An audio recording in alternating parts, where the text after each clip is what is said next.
দিন রাসূলুল্লাহ সাল্লাল্লাহু আলাইহি ওয়াসাল্লাম মসজিদের পাশ দিয়ে হেঁটে যাচ্ছেন, মসজিদে নববীর পাশ দিয়ে।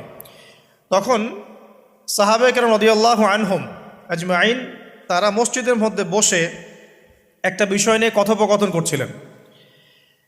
তো নবী সাল্লাল্লাহু আলাইহি ওয়াসাল্লাম জিজ্ঞাসা করলেন যে তোমরা কি নিয়ে কথা বলছো, তোমরা কি নিয়ে কথোপকথন করছো? তখন সাহাবায়ে কেরাম রাদিয়াল্লাহু আনহুম তারা বলছেন যে আমরা কিয়ামতের আলামতগুলো নিয়ে কথা বলছিলাম। কি নিয়ে কথা বলছেন? কিয়ামতের আলামতগুলো নিয়ে সাহাবীরা কথা বলছেন। তো সাহাবীদের কিয়ামতের আলামত নিয়ে কথা বলার কি দরকার ছিল? তাদের সময় তো আর কিয়ামত হবে না। দরকার ছিল কি? সচেতনতা। তারা ফিতনায় নিজেরা যেন না পড়ে যান এই জন্য সতর্ক থাকতে চাইতেন। এই কারণেই ফিতনাময় পরিবেশ নিয়ে আলোচনা করতেন।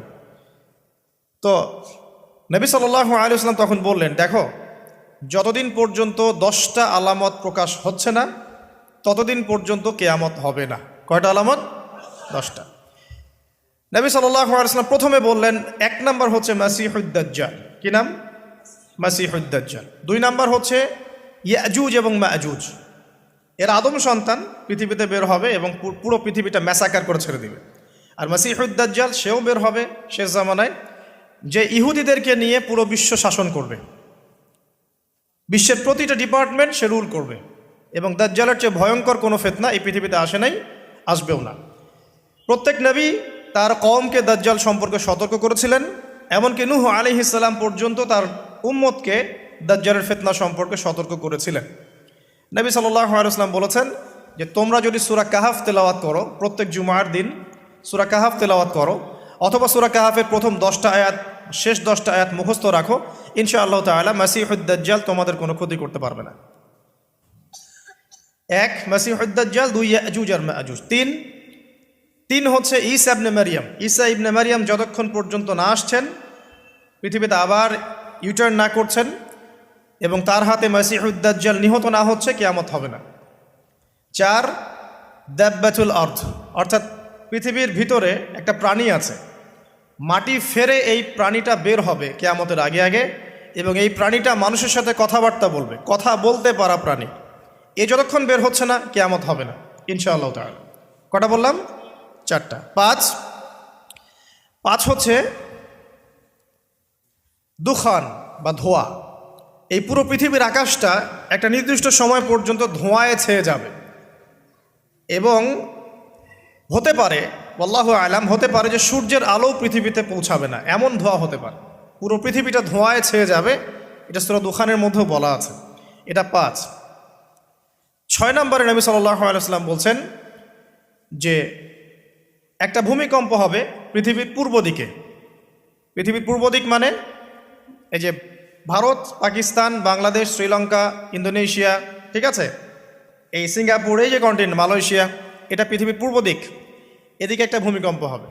তারপরে 7 পৃথিবীর পশ্চিমে একটা ভূমিকম্প হবে। পশ্চিম মানে বোঝেন না?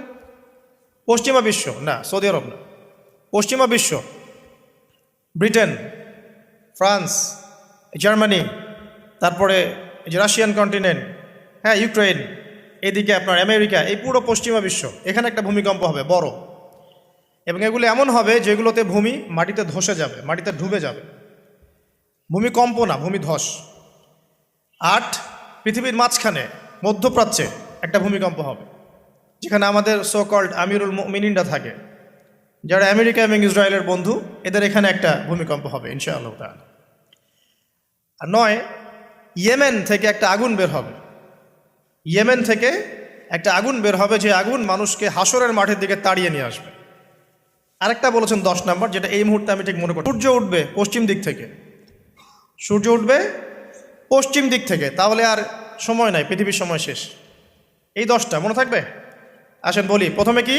দাজ্জাল, তারপরে ইয়াজুজ আর মাজুজ, 3 নম্বর ঈসা ইবনে মারইয়ামের প্রত্যাবর্তন, 4 নম্বর দাব্বাতুল আরদ, জমিন থেকে প্রাণী বের হয়ে কথা বলবে মানুষের সাথে, ঠিক আছে। 5 নম্বর কি বললাম? ধোঁয়া, দুখান, ঠিক আছে। 6, 7, 8 3টা ভূমিকম্প, পূর্ব দিকে একটা, পশ্চিমে একটা, পৃথিবীর মাঝখানে একটা। 9 নম্বর ইয়েমেনের নাম শুনেছেন? ওই ইয়েমেন থেকে আগুন বের হবে, সেই আগুন মানুষকে হাসরের মাঠের দিকে তাড়িয়ে নিয়ে আসবে। এবং 10 যেটা বললাম, সূর্য উঠবে পশ্চিম দিক থেকে, তখন তওবার দরজা বন্ধ হয়ে যাবে, তওবা আর করেও লাভ হবে না। দুইটা সময় তওবা করে লাভ নাই। একটা হচ্ছে মৌতের যন্ত্রণা শুরু হয়ে গেলে, মৃত্যুর যন্ত্রণা শুরু হয়ে গেলে আগে পা থেকে শুরু হয়ে আস্তে আস্তে গলার দিকে আসে। হাদিসে যেমনটা এসেছে, সূরা ওয়াকিয়ার মধ্যেও আছে যে পায়ের দিক থেকে যন্ত্রণা শুরু হয়ে আস্তে আস্তে আস্তে আস্তে এই গলার দিকে আসে, এবং আত্মাটা গলার এখানে যখন চলে আসে, এখান থেকে মালাকুল মউত আত্মাটাকে নিয়ে চলে যান। এবং চোখ দিয়ে তাকিয়ে থাকে মানুষ, রুহটা চলে গেলে মানুষ চোখ দিয়ে তাকিয়ে থাকে। দেখবেন এই কারণে মৃত ব্যক্তি তাকিয়ে থাকে, চোখ খোলা থাকে। এবং তখন আসমান থেকে সিঁড়ি নামিয়ে দেওয়া হয়, ওই সিঁড়িতে করে আত্মা চলে যাচ্ছে, ও তাকিয়ে দেখে যে আত্মা চলে যাচ্ছে। এবং মানুষ মারা যাওয়ার পরে চোখ জীবিত থাকে অনেকক্ষণ। মেডিকেল সায়েন্স যারা পড়েছে তাদেরকে জিজ্ঞাসা করবেন, মানুষ ডেড হয়ে গেলেও চোখ দেখবেন আরও কয়েক ঘন্টা, হয়তো আরও নির্দিষ্ট একটা সময় পর্যন্ত চোখটা কিন্তু জীবিত থাকে। এই জন্যে চোখ বন্ধ করে দিতে হয়। যাই হোক, যেটা বলছিলাম যে মৌতের যন্ত্রণা শুরু হয়ে গেলে তওবা করে লাভ নাই, তওবার দরজা বন্ধ। আর পশ্চিম দিক থেকে সূর্য উঠে গেলে তওবা করে লাভ নাই, তওবার দরজা বন্ধ। তো এই 10টার মধ্যে সবচেয়ে বড়টা হচ্ছে মাসিহুদ দাজ্জাল।